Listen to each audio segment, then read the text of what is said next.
Welcome back, gamers. Justin here with you again from Jammin411 Media, the creator of your new favorite video game, Fittest. As a reminder, Fittest is a semi-realistic online first-person military shooter that treats our player base as a stakeholder. That means that our players determine the direction of the game, just plain and simple. In Fittest, you join a live raid, play how you want, extract when you want, and ensure that you're the fittest just by surviving. Surviving, you keep everything that you've looted, die, and you lose it all. The Fittest zones are persistent live worlds that are always running, meaning when you want to raid, there are always raids underway that you can join with no matchmaking delays. In Fittest, you can join one of 4 playable factions or choose to play factionless for a truly hardcore experience. Help your faction grow by looting, helping other faction members, and more to unlock rewards and perks. Remember though, you are what matters most, so be sure to loot what you need, melt down what you don't, and share what you can. Lastly, trade materials and items with your global faction to complete quests, improve your loadouts, and ensure that you remain fittest whenever you enter a raid. We have made considerable progress since the last time I spoke to you a month ago, and in this developer blog we are going to cover some of that progress, including the new menu system, new character functionality like picking up items, grenades, rockets, and weapons, faction vendors using Metahumans, great stuff there, artificial intelligence, improved Sunshine Heights zone, that includes some trees and foliage and stuff like that, and what our roadmap for May looks like. Now, we're going to cover each of these topics in detail and show you progress we have made. I'll be honest though, things are coming together incredibly well inside of Unreal Engine. Switching was the best decision we have made. Now, with all of that said, let's jump right into the fun stuff, starting with the menu system. Now, we've completely overhauled the menu system from the ground up, making it fully interactive and dynamic. Using dynamic cameras, we animate the menu transitions and display various artwork from the game, ranging from characters to vehicles to red exploding barrels. We have also wired up several features and options that will be available in the game, including audio, gameplay, and video settings, as well as a few others. Some are placeholders, others are functional today, and some may be removed completely in the final version of the game. The important thing right now is that the menu system is dynamic, easily customizable, can quickly be scaled to handle future functionality, and it looks beautiful. We are very proud of this menu system and feel that it properly sets the standard for the quality of game you can expect when we are finished. Now, the loading screens include brand new artwork created by Snipey Snipes, who is our community manager.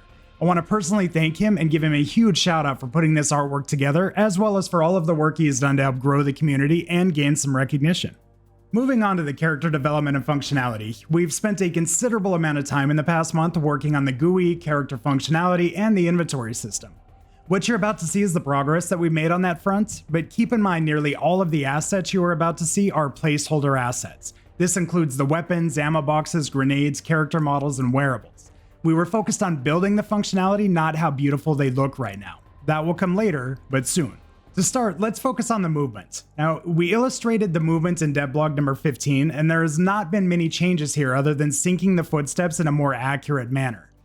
Footstep sounds are much more sensitive to the speed of the character, the type of the surface you're standing on, and how they are synced with each foot. Previously, the footsteps were played at a regular interval, regardless of how the character was moving. We've changed that system to a procedural system which detects when, where, and what surface the foot lands on, and then plays the sound accordingly. This means that the footsteps now play in the proper speaker channel with the correct volume and attenuation to make it feel like you are actually taking a step. We've also synced up the camera shake, breathing effect, and movement with those footsteps to ensure your camera always sways the proper way given the direction your character is traveling. Moving on, your character can now pick up any item we designate as an interactable item. Items are categorized into various categories, some of which are weapons, meds, explosives, and weapon attachments, just to name a few. Other categories will include consumables, craftable items, and more. Each of these categories are color-coded, making it easier to identify which category of item you're looking at. As an example, when you hover over a weapon, you'll see a red overlay with the GUI with details about the item. Meds are white, and so on. We debated internally quite a bit about how this GUI should be represented. Some wanted a truly hardcore experience like that in Tarkov, which offers nearly no assistance in locating items or displaying what they are, and others wanted a system that was closer to what you see in this video. In the end, we decided to make the game a little bit less hardcore than Tarkov in this regard, while still offering us a lot of wiggle room should you prefer that truly hardcore experience later. We may tune this mechanic as more of you provide feedback to us. Next is the actual weapon mechanics. We now have the ability to not only pick up weapons, swap between them, but also carry some in your inventory for later use should you choose. The inventory system is quite robust and is a bit more complicated than other systems, but offers a wider functionality in a smaller screen space. The inventory system is a drag and drop system which references weapons and armor. You can simply drag an item from your inventory into the slot and the components will be swapped. You can also drop items from this interface as well, although we do plan to make this easier by simply hovering and pressing the D button to speed that process up. Now, weapons can be reloaded, assuming you have that type of ammo in your inventory. There are currently 5 types of ammo, however, we are not limited in capacity, so more will come in the future. Current ammo types include 9mm, 5.56, 7.62, 12 gauge, and explosives. Explosives include grenades and rockets, although we are not sure if rockets will remain in the game. We've had fun with them in testing, although they may not fit into the final game. Let us know what you think in the comments or in our Discord channel about that. Moving on to a different topic, we have been given access to the Metahumans creator offered by Unreal and Quixel, and have decided to use it to create our in-game characters. Initially, Metahumans will be exclusively used for faction vendors, although we will expand this to include playable characters and faction leaders. Let's take a minute to look at the various faction vendors that we've already created. First up is Tatan Stamm. Tatan is the Scrounger vendor and will be available to you if you choose to align with the Scrounger faction. Stamm is a no BS, gruff, but sophisticated man. Pre-war, Stamm was a successful entrepreneur who made millions of dollars by creating small niche technology startup companies with one goal of selling them. Stamm was also very active and successful when it came to the stock market and futures investments. He has a strong understanding of the market economics and always seems to be one step ahead of his competitors.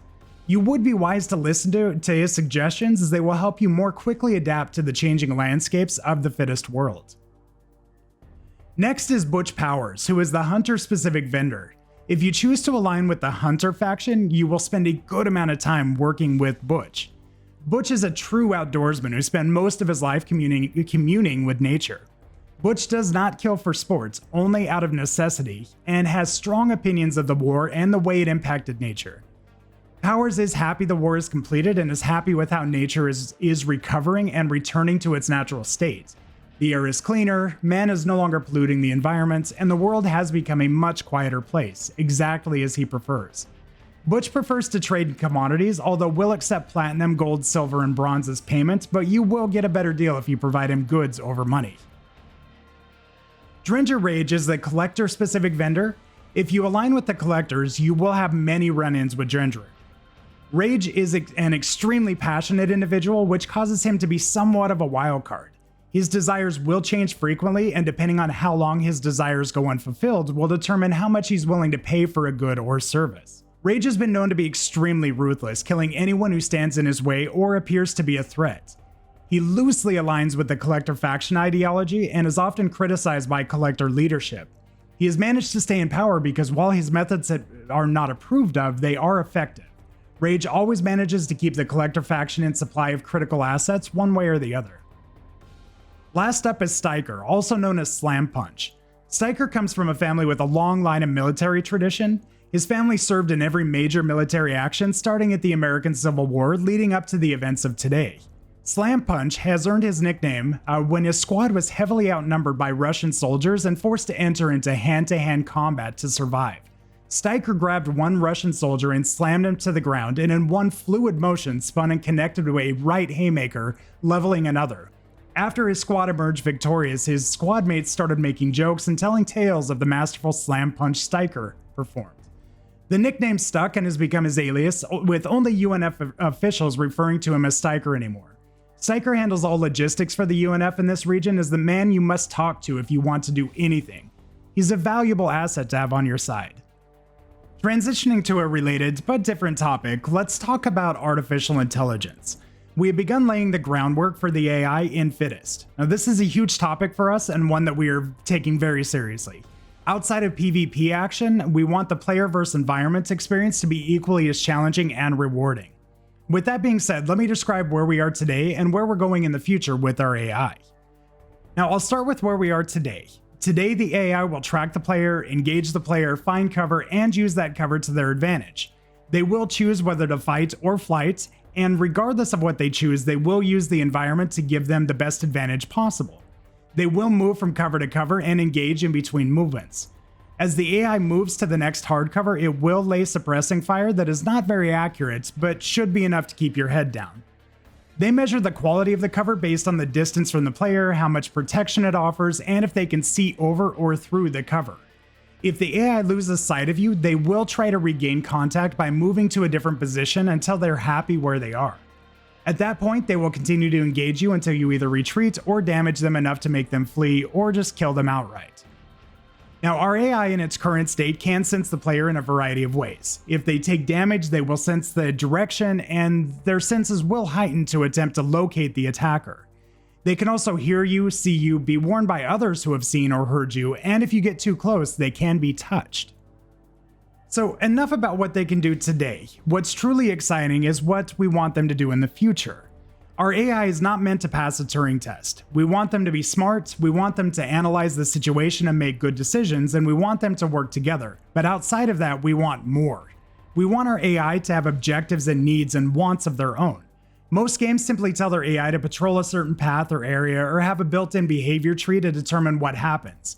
Behavior trees are incredibly powerful, don't get me wrong, but they are simple, predetermined algorithms that are run given certain factors.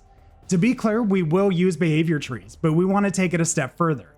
Just like you will have objectives to accomplish as a player, the AI will as well. Their objectives will vary depending on the AI, so some will be guards only and their sole purpose is to protect camps, extracts, and other key areas. Others will be sent out on missions to collect food, attack enemy factions, destroy infrastructure, and more. Some are purely hunters, where their entire existence is to rack up enemy kills. Some AI are sent out to collect important and rare items that may be needed for the faction. Some AI will lay traps and wait for players or other AI to fall into them. Other AI will be given the same daily, weekly, monthly tasks that you're given as a player to increase the competition and bring more immersion to the gameplay. And we really want to take AI to the next level and expand past the traditional model of behavior trees. As players begin playing, we will use their behavior to train our AI through automated processes and machine learning routines. We want to teach them how to more effectively complete their objectives and learn from their failures. Now, AI will be an ongoing activity for us, one that most likely will never end. Now, you can hear that I'm excited about this portion of the game and how it will make Fittest stand out, and I'm excited for the advances we will make as well as how we proceed in the future. Overall, we'll keep you posted with this, but I'm really excited about this enhancement. Now, I'm going to combine the last two topics, which are Sunshine Heights zone enhancements and the May roadmap.